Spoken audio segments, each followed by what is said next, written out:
Sebagai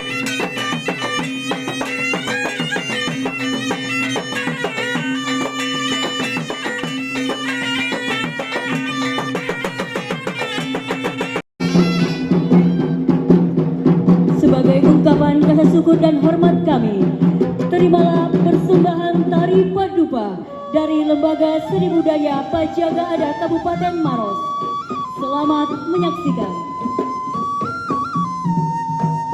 Tari padupa berasal dari kata dupa yang artinya bertamu atau menjemput. Bosara sendiri merupakan tudung saji khas suku Bugis Makassar di Sulawesi Selatan. Tari padupa Bosara merupakan tari selamat datang dari suku Bugis Makassar dan merupakan salah satu kearifan lokal dalam menyambut tamu-tamu kehormatan. Para penari mengenakan busana adat baju bodo dengan hiasan gelang, bando, anting, dan kalung rantai motif bunga.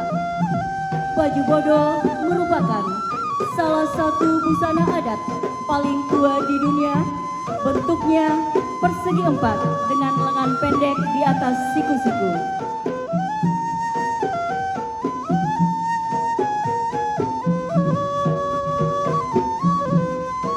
Makna dari tari padupa Bosara adalah agar para tamu yang disambut dapat menjauhkan sifat-sifat yang buruk dan mendatangkan hal-hal baik bagi kita semua.